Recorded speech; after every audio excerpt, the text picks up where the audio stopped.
শিক্ষার্থীর মুখ চাপে ধরেছে, তাকে কথা বলতে দিচ্ছে না। এই জন্য কি আমরা 53 বছরের বাংলাদেশ পেয়েছি? এই বাংলাদেশ কি আমরা দেখতে চেয়েছিলাম?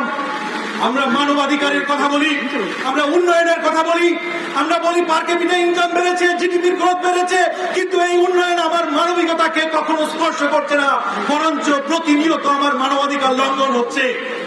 আমরা বলতে চাই আপনাদের উদ্দেশ্যে, এই পুলিশ ভাইরা রাষ্ট্রের আমাদের জনগণের ট্যাক্সের টাকায় তাদের বেতন চলে।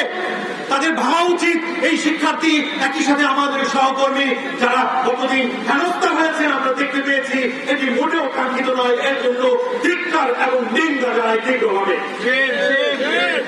দ্বিতীয় যে কথাটি বলতে চাই, আপনারা জানেন যে আমাদের শিক্ষার্থীরা আজকে একটি আন্দোলনের একটি মোটো প্রকাশ করেছে, রিমেম্বারিং দ্য হিরোজ। আমি মনে করি আমাদের সেই হিরোজদেরকে স্বীকৃতি দিতে হবে। কেন সাইডের মুখে স্পষ্টভাবে গুলি করে মারা হলো, অথচ পুলিশের বিরুদ্ধে কখনো কোনো কিছু অভিযোগই এখনো পর্যন্ত আসেনি? আপনারা দেখতে পেয়েছেন ট্রাকের মধ্যে ঝুলে আছে, তাকে পরপর 3টি গুলি করে মেরে ফেলেছে। আপনারা দেখতে পেয়েছেন ট্রাকের মধ্যে নিখোঁজ দেহ পুলিশের ট্রাকে তাকে কিভাবে টেনে হিটের মাটিতে ফেলে দিয়েছে। আমাদের মানবিকতা স্পর্শ করে না? এরা কি আমার ভাই না? এরা কি আমার সন্তান না? এরা কি আমার বোন না?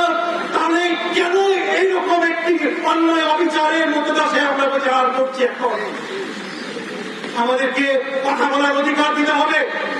আমরা মুক্ত মনে কথা বলতে চাই, এখানে কোনো রাজনীতি করার বিষয় নয়।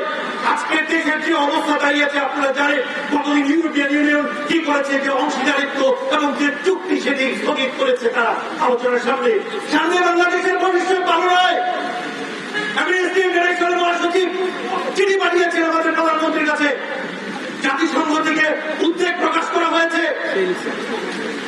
এই স্বচ্ছ প্রতিটি হত্যাকাণ্ডের স্বচ্ছ বিশ্বাসযোগ্য নিরপেক্ষ আমি বলবো যে পর্যালোচনা করে তার বিচার নিশ্চিত করতে হবে। এবং এই জনগণের কাঠগড়ায় আপনারা দাঁড়িয়ে থাকবেন। আপনারা তরুণ প্রজন্মের মাইন্ডসেট বুঝতে পারেননি।